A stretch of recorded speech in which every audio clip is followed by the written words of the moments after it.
Hoy recordamos una historia que marcó profundamente al Paraguay. Hace 21 años, el país entero se estremecía con el caso de Amin Riquelme, un niño de tan solo 10 años secuestrado a la salida del Colegio Cristo Rey en Asunción.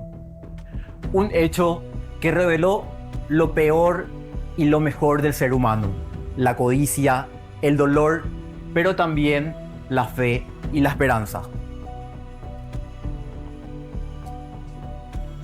Era el 11 de octubre del 2004. Amin Riquelme, de apenas 10 años, salió del Colegio Cristo Rey y se dirigía a su práctica de básquetbol, pero nunca llegó. Aquel día, el país comenzaba a escribir una de las páginas más tristes de su historia.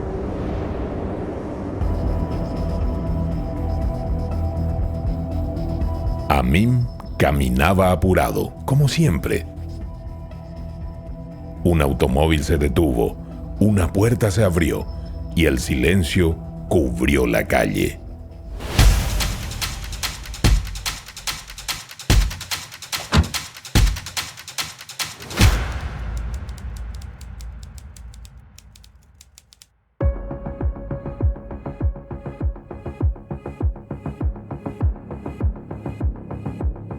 Esa noche, Amin no regresó a casa.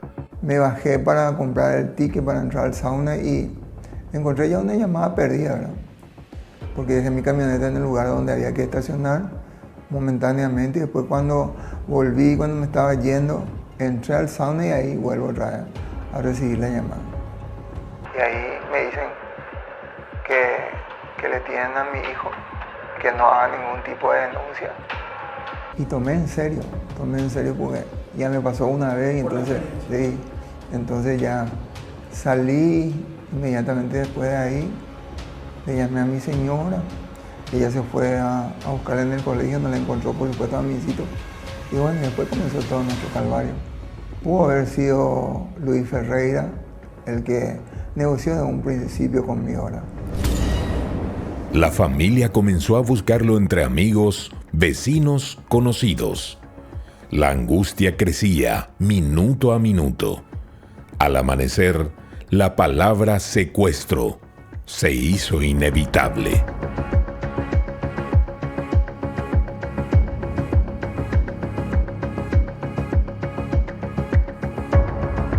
Recién a las 15:30 del 12 de octubre, una voz femenina rompió el silencio. Escúchame bien lo que te voy a decir. Tenemos a Amin y queremos $1.000.000 o si no, no hay trato. Era el comienzo de una negociación sin final feliz.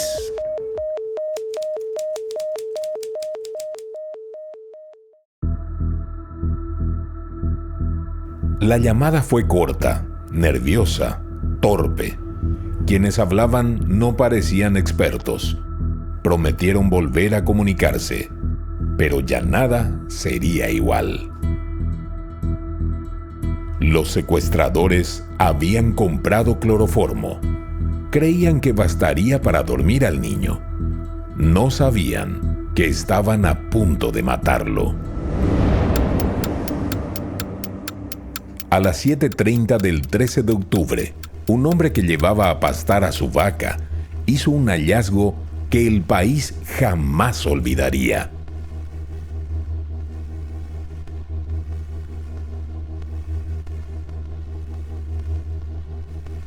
Mujer que siempre. Buja. Y entonces yo pego buja. Yo apoyo la instancia. Allá, bebé. Que apoyo su hija. La pasto a orilla y hay que a orilla. Como pues está acá me la hacía que juego a mí, hay que a datos pepe do abrió datos pepe jave eso ya pues sí no yo puedo sacar pastos de horas como va ya cuánta que na ajena entonces agua pues la mata mañana cena.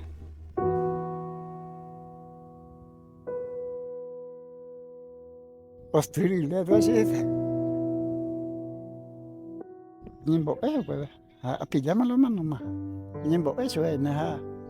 O pega mañana y media, mañana y ahora.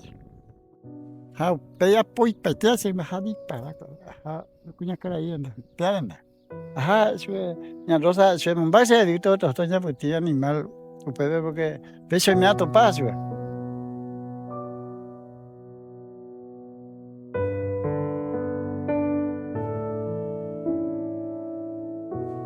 Siempre se mantuvo, digamos, nos mantuvimos por lo menos En en comunicación. comunicación prácticamente permanente, de 15 a 45 minutos cada comunicación que teníamos.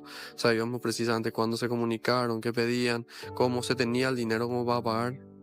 O sea que justamente eso es lo que ya se manejaba, que en la madrugada de hoy por lo menos se tenía el dinero, incluso faltaban nada más algunos puntos para llegar a la negociación y posterior liberación de este chico, El ¿verdad? único punto que faltaba era la prueba de vida. Prueba de vida para la posterior entrega. Así mismo que fue a las 15, la última comunicación fue más o menos 14:48 minutos. Ujú. Donde ¿A través de un mensaje de texto? No, comunicación verbal.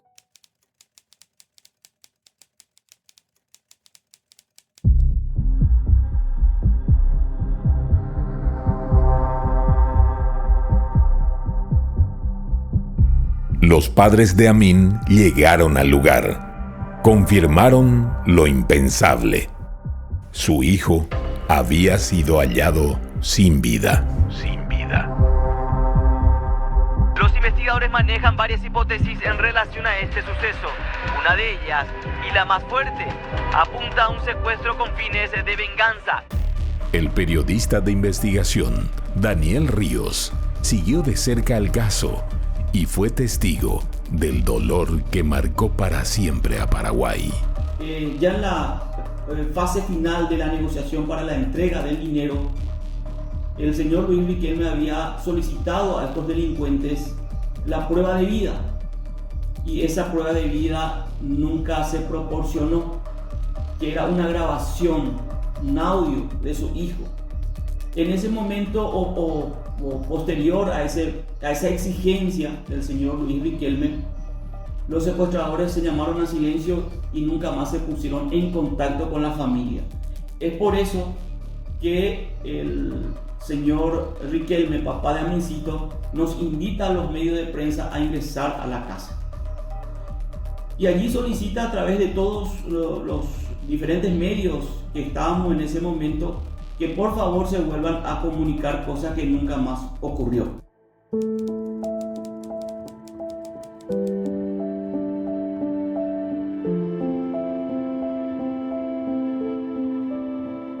La autopsia reveló la verdad. Amin murió por inhalación de cloroformo. Tenía 68 unidades por litro en sangre, una dosis mortal incluso para un adulto.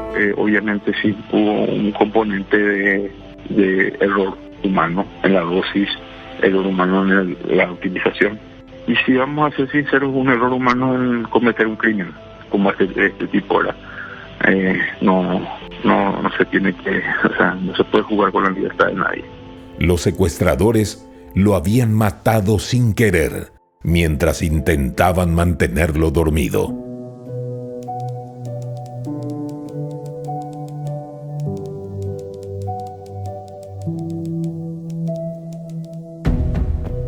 Los investigadores siguieron la pista de las llamadas telefónicas.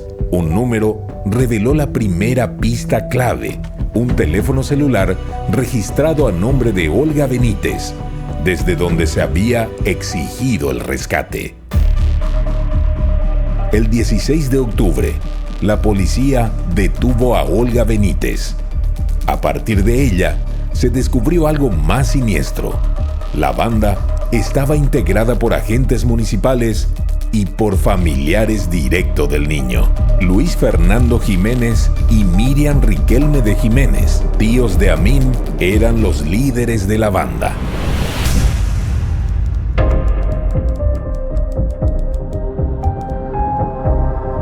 Luis Fernando Jiménez y Miriam Riquelme de Jiménez, tíos de Amin, eran los líderes de la banda. La tía, hermana del padre del niño, fue quien brindó todos los detalles del movimiento familiar. Ella fingió dolor mientras era parte del plan. Como teníamos un celular, un número de celular para negociar el rescate de Amincito, ¿verdad? No nos dimos cuenta que ese número tenía Miriam. Años atrás tenía ella como su número de su celular. No nos dimos cuenta. Entonces, para hacer una prueba, ¿verdad?, del teléfono que teníamos, enviamos un mensaje al número que nosotros creíamos que era viejo, que era de Miriam. Y en una de ese mismo celular sale alguien y le dice: déjense de jorobar con nosotros, nos pone. Mira, en su momento, como te digo, ya uno pensaba en otra cosa más que recuperarle a tu hijo, ¿verdad?, en este caso.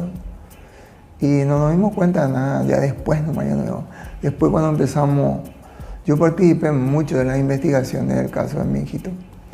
Y cuando empezamos a atar los números, cuando eso une con flecha era más o menos. Hoy hay un software, ¿verdad?, que te ayuda muchísimo. Y cuando entonces tampoco el tema de las llamadas no estaban, ¿cómo que se llama?, no se agregaban a la causa. Hoy en día sí vos podés agregar a la causa, ¿verdad? Pero no sé, nosotros tuvimos suerte de que ese diagrama de llamadas, ¿verdad?, hayamos podido agregar a la causa, ¿verdad? Y así empezamos a encontrar gente conectada, ¿verdad?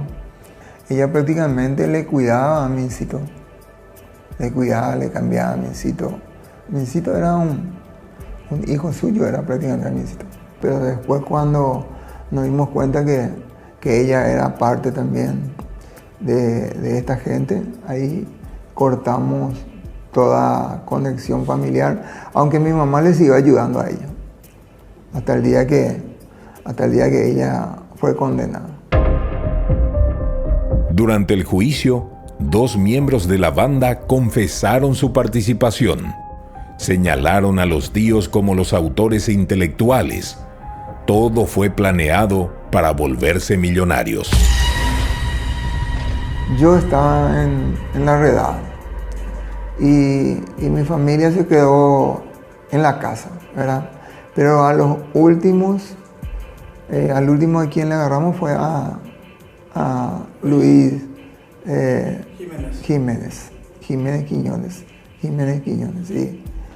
Y ahí me llamó mi hermana llorando, ¿verdad?, su señora, diciéndole por qué le hacía esto y esto que lo otro. Y no le hice tanto caso yo a ella, solamente le dije, después vamos a hablar, le dije yo. Y él vino, también estaba en delito económico, a todito le agarramos y le llamamos en delito económico. Y ahí yo hablé con Oscar Báez, ¿verdad?, que no sé por qué tenía tan buena relación con él. Y hablé con él yo. Y él me contó. Él me contó ya en Luque, cuando le agarramos a Oscar Báez en Luque. Él ya me contó que el jefe era Luis Fernando Jiménez Quiñones.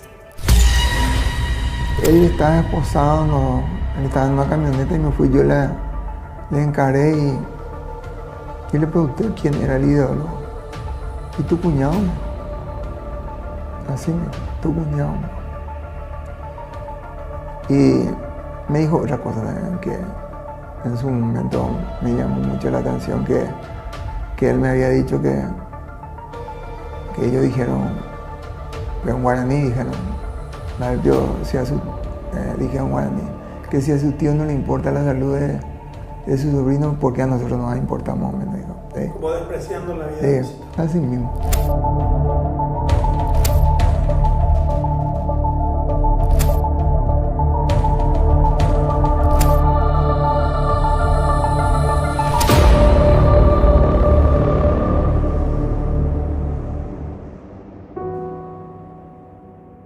El caso de Amín Riquelme conmovió al país.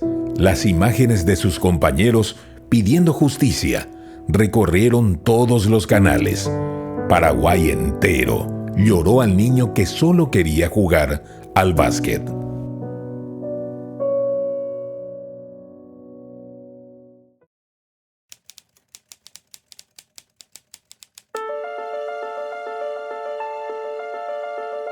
A veces el dolor abre espacio a la fe.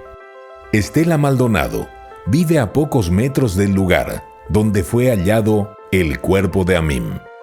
Allí mismo, años después, ocurrió un milagro.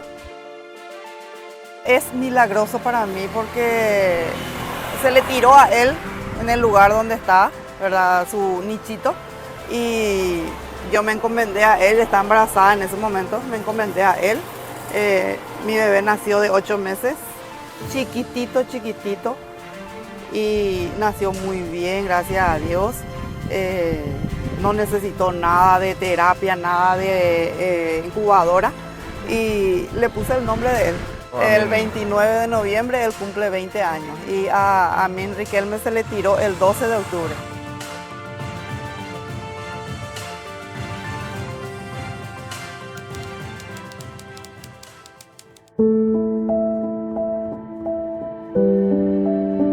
Doña Rosa, viuda de Galeano, recuerda el día del hallazgo. Fue su concubino quien le dio la noticia que estremeció al país. Ese compañero cuela tabaco, cuau pero onda y pues tiene que ahoga. Va de té, la iba a casa. Hay or yupiha o mae. O revisai. Cuando que hombre usted se da que iba a chocar. Pues malo horo mambu mía, pero pensamos mambu pasto tía que goba. Ay, que tengo que llamar a Ginela, bebé. Au que mata de la llena.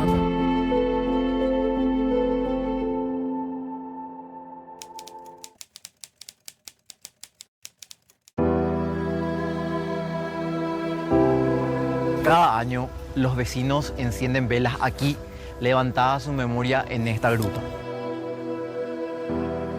La historia de Amín no solamente habla del dolor, también del amor y la esperanza. Entre flores y oraciones, su nombre sigue vivo, porque un pueblo que recuerda, sana.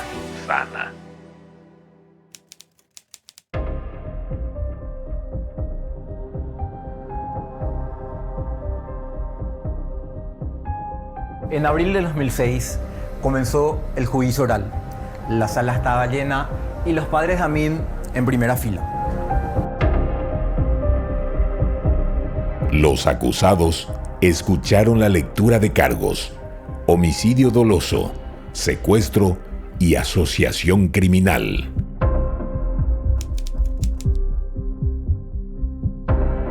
Luis Fernando Jiménez, Óscar Báez Benítez, Julio César Zamudio, Luis Roa Ferreira y Luis Martínez, condenados a 25 años de cárcel más 10 años de seguridad. Miriam Riquelme y otros miembros de la banda recibieron penas de 24 a 27 años, uno a uno. Los culpables fueron juzgados y sentenciados, pero el vacío nunca tuvo cadena que lo encierre. Tengo audiencia más o menos con 3 o 4 de ellos, ¿verdad? Casi permanentemente cada 3 o cada 6 meses, ¿verdad? En donde los tipos cada vez que piden la salida transitoria me piden perdón, ¿verdad? Pero la primera vez que iba a salir Óscar Galeano sin que yo sepa, porque cuando entonces la audiencia era presencial, ¿verdad? Tuve 2 audiencias presenciales. Una con la jueza Escura y la otra con la jueza esta, que fue muy particular. Estuvo antes de la actual jueza de ejecución. Y que cuando estaba la doctora Escura le dije yo a él que él se puso de rodillas, nos pidió perdón. Y nosotros le dijimos que hace rato ya le perdonamos a él. Pero que ese perdón él tenía que demostrarnos, ¿verdad? Y como a todos le digo, ya le dije a varios, ya en su momento ya le dije a varios, ¿verdad? Que tienen que demostrarnos nosotros cumpliendo su condena. Que mientras que ellos cumplan esa condena, de nuestra parte nosotros no nos íbamos a oponer a que el día que ellos cumplan la condena salgan y rehagan su vida, ¿verdad? Pero mientras tanto que me iban a tener enfrente si es que querían salir, ¿verdad? Y que efectivamente no estaban arrepentidos y no están arrepentidos de lo que habían hecho. Porque desde que esta ley de ejecución penal se puso en vigencia, empezaron a buscarle la vuelta a la ley, con la ley de redención y ahora con la ley de salidas transitorias.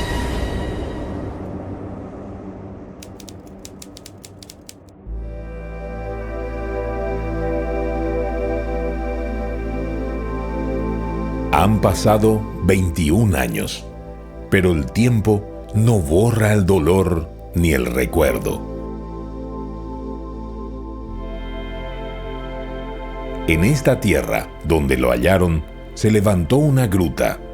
Allí, las velas arden como testigos de un amor que nunca se apagó. Ande así porque hoy llevarle jamás me dije.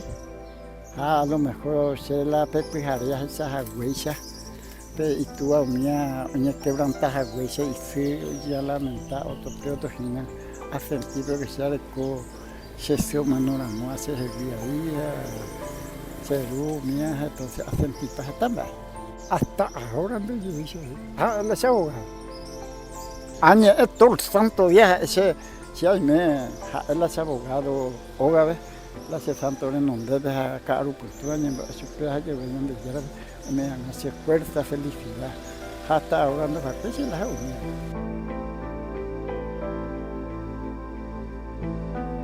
Que la gente nunca lo olvide y que su luz siga brillando en cada oración y en cada acto de amor.